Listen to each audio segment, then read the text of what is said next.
vinyl community. This is Andy. With me is Sunny. This is our first in what hopefully will be a series of videos.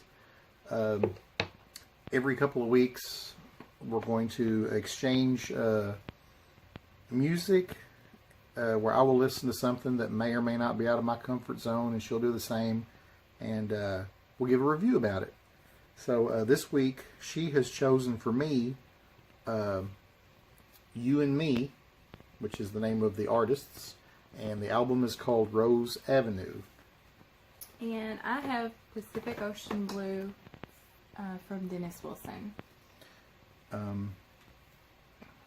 I was not familiar with any of this, so I got familiar with it real quick during the course of the last 2 weeks. I'm going to go ahead and start, and I'll give you a little basic information about this. The artist, like I said, is You and Me. The album is Rose Avenue. This came out in 2014 on RCA Records. The album is a collaboration between Dallas Green and Alicia Moore. Dallas Green is better known as City and Color, and he was also in a band called Alex is on Fire, which was kind of like a screamo band once upon a time. Alicia Moore, which until I listened to this, I realized, oh, that's Pink. Pink's real name is Alicia Moore. So this is not that type of music. But I'll get more into that later. What do you want to say about yours? Pacific Ocean Blue came out in 1977. It is Dennis's first solo album. You would know him as the drummer for the Beach Boys. He wrote all of the songs. It's sort of like his diary. When you listen to it, you feel like you're listening to his diary.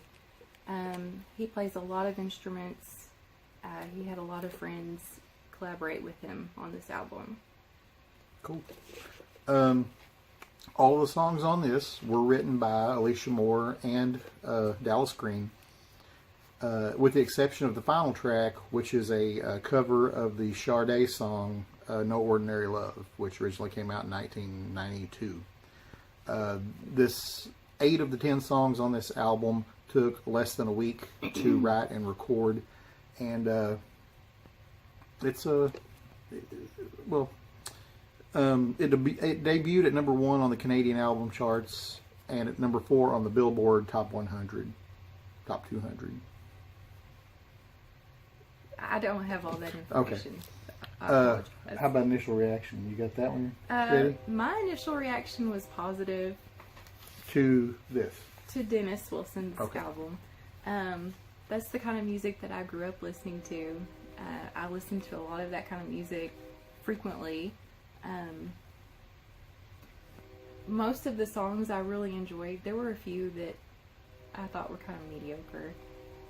But overall I really enjoyed it, and I'm happy to have the CD and would listen to it over and over.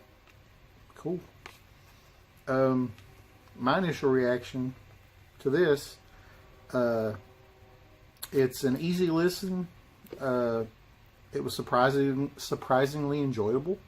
It's very stripped down, very minimal. The majority of the songs are songs. I turned into Ringo. The majority of the songs are just stripped down, him and her with acoustic guitar, an occasional steel guitar or string accompaniment on other songs. A lot of times when you listen to like a duet, it sounds like maybe a competition. In this case, their voices merge well. They really complement each other, and yeah, that's my initial reaction to that. Our next topic would be the meaning and mood. Me first? Yeah, go ahead. As far as meaning goes, I kind of feel like it's just, if he was to write down how he was feeling at the time about his relationship, he talked a lot about the environment, the ocean. There was even on one of the songs referred to Jesus Christ, and I felt like he was just telling us how he felt. It was spiritual. I'll give you my rebuttal in a little bit on that. Okay. On this one, she's kind of winging it. I got stuff wrote down, so if you see me glancing over here, it's because I'm reading. The overall mood of the album is sad. It's about lost love, trying to mend broken relationships, and holding out for hope in a dimly lit world. The songs range from solemn, sometimes haunting harmonies and slow tempos, and a couple of songs are kind of like jangly pop, but like I say, it's very stripped down. To me, the album is very conceptual and organic in nature.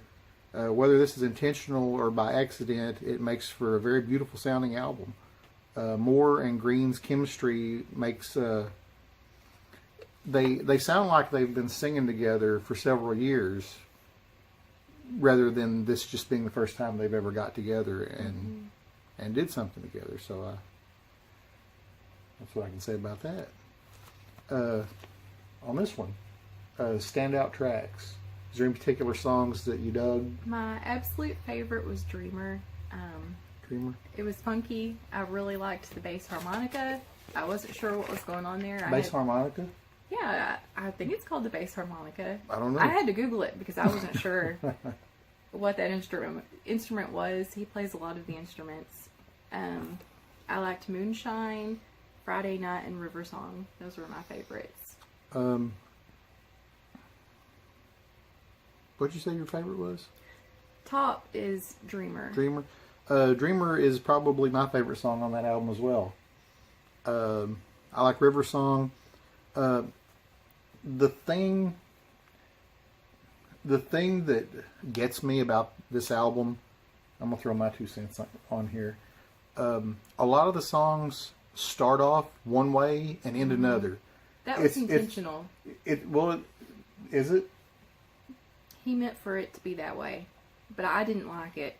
Well, some of it blends together smoothly and seamlessly, but some of it's kind of painful to listen to. Brett, Final Victim, he showed this album about 3 weeks ago, I think, talking about how amazing it was, and he made a reference to Pink Floyd, and I really agree. Upon multiple listenings of this, I get that. I get the Wall kind of stuff where a lot of times he sounds so sorrowful, and it's like he's lost. It's like this whole album is Dennis stumbling through life trying to find a purpose. And you made the Jesus reference a while ago. There's several songs on here where he relates to religion. Well, the song "Dreamer" starts. I know a carpenter, that's the one I was he's talking saying about about. Jesus. Okay, but I didn't know references. Well, yeah, there's. Off the top of my head, I can't think of one. Okay. If I had the lyrics in front of me, I could guess better. But yeah, Dreamer, River Song, Farewell My Friend, and Pacific Ocean Blues. I really like that song. I like the music. The lyrics are kind of... No. It's, well, he was doing a lot of drugs. So, okay. Standout tracks on this one. Like I say, there's only 10 songs on this, and I like about 8 of them, to be honest. There's only one song I didn't like. I'll get to that in a minute. But the album starts with the song Capsized, which really seems to be like the commercial song on this album, the one that they would have put a single out for. But Break the Cycle, I really like that one. Love Gone Wrong. You and Me, and their cover of Ordinary Love is really good. He actually sings higher than Pink. And because a lot of times, upon a couple of listenings of this, I thought it was her singing those parts. But then you go back through and you listen to the way they're singing. No, she's doing the more baritone voice, and he's doing more soprano kind of stuff, and it's real impressive. I mean, their voices sound really good together. Did you have a... What turned me on to this album was I heard You and Me and From a Closet in Norway, and those are probably my two favorite songs. I like From a Closet in Norway. That's what motivated me to listen to the whole album. And there's not any song on here that I don't like. I like all of them. Well, let's go into that. Okay. That's our next question. Songs that we disliked. There's one song that I do not like on this. To me, this one song disrupts the flow of this whole album. Like I say, all these songs are really good. They really flow well together. But the song Second Guess, I cannot get into. How come? Because every verse, he'll start it and then she finishes it. He'll start it and then she finishes it. It's like they're singing back and forth to each other, yeah. But it doesn't mesh well. I don't think so. It didn't bother me. But yeah, every other song on here, typically when she gave me this to listen to, and I'm like, oh, it's Pink, really? I don't want to listen to this. But it's not. It's Alicia Moore. She's changed her persona as far as the type of artist she is for this, I think. And I'm glad to own this. If they put another one out, I'd sure pick it up. I'll probably grab this on vinyl if it's available. I'm not sure if it is or not, but I love it. That's why I made you listen to it. It's really good. I'm glad you turned me on to it. Yeah, just that one song I disliked on this one.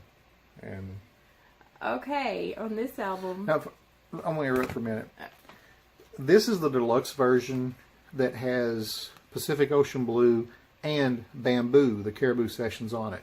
Now, I didn't want to put too much on this, so she's just reviewing Pacific Ocean Blue, not this side. So we've omitted this side just to focus on this album. So go ahead. I like melancholy songs, but End of the Show was just super depressing. It's supposed to be. I know, but it was too depressing for me. Rainbows, I didn't like the way he sang it. Oh, no. He was lisping. So I didn't dig it. Thoughts of You, I don't like the way it begins, but then it turns into an awesome song kind of midway through. Those are the only ones I'm going to pick on. Similar to this one, there's only one song I don't like on this, and it's the second song, What's Wrong? Because to me, that sounds like a Beach Boys song, where the rest of these don't. It's like he was trying to conjure up Brian Wilson in that song somehow, but River Song, and then you jump straight to Moonshine and just finish the rest of the album out, all 12 tracks. What's Wrong? I mean, it's not a bad song, but it doesn't fit this album as far as I'm concerned. But I'm not a critic. We're being critical, but just that's what I thought. So okay, overall, I was surprised by the end result of these two accomplished artists coming together to create this very beautiful and very well-versed album. And you got any closing comments on this before we show our scores? Well, I didn't really talk about the interesting facts that I found Go out for it. About Dennis. He lived a very fast-paced, short-lived life. Just him discovering himself and his solo career and learning to play different instruments and write music and collaborate with people was really interesting. His Charles Manson experience was really interesting. Yeah, after she'd listened to this for a few times, we watched the documentary on Brian, on Dennis Wilson's life. And yeah, the whole Charles Manson thing was pretty intense. It was wild. And he spent so much money.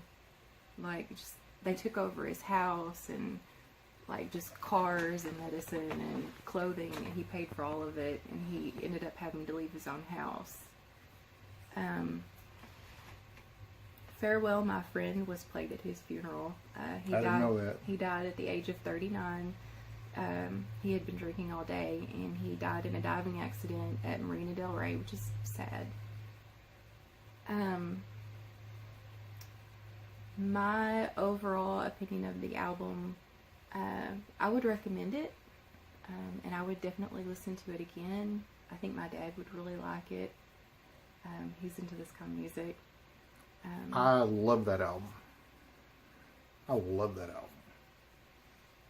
I put it up there with The Wall, Brett. So let's do our ratings. We decided that we would each show our rating at the same time. That way, and we have not compared notes before making this video. We've not expressed opinions on any of these songs before making this video. This is all just stuff we've worked on during the course of the past 2 weeks. No. So I dropped mine. Okay, so first, let me show my rating. Okay. And then you show yours. On a scale of 1 to 10, I give this a very solid, very strong 7. And you? 10. 10. Really? You give this a 10? I could have 10 given it a lower, 10 makes it a score. perfect album. Is this a perfect album? There wasn't any song that I didn't like. There wasn't any song that got on my nerves. I think I could listen to it over and over. I would definitely keep that, at the top of my collection. Cool. So that's just me. Okay. And then Dennis Wilson. What's your score on this one? 7. Because there were a few songs I didn't care for. Stop it. I give it a 9. Even though I love the other, songs. There were just a few that kind of, 7. Yeah. 7's not bad. 5's average, so 7 is above average. Well, according to the scoring system that we kind of came up with, 7's great? Yeah, 7's a great album. 10 is a perfect album. I give this a 9. I really wanted to give it a 10, but like I said, the song What's Wrong kind of throws it off a little bit. And the way that there's some great songs on here, but a lot of them seem unfinished. It's like, and a lot of the songs, the way they end, they just fade out. You're listening to it, you're digging it, and then the song just fades out. There's no definitive end to the song. I think there might be 1 or 2 that there is an end, but the rest of them, they fade off into nothingness, and it leaves you hanging. Whether that was intentional or not, I don't know. But so there you go. There's our ratings. Hope you enjoyed this video. We have not yet discussed the next exchange that we will have, but I'm looking forward to doing this again with Me you. too. I had fun. So thank you for watching. Please comment below what you think of either of these 2 albums. If you haven't heard of either of these 2 albums, maybe we swayed you one way or another to check it out or not. So, thanks for watching. We'll see you next time. Peace.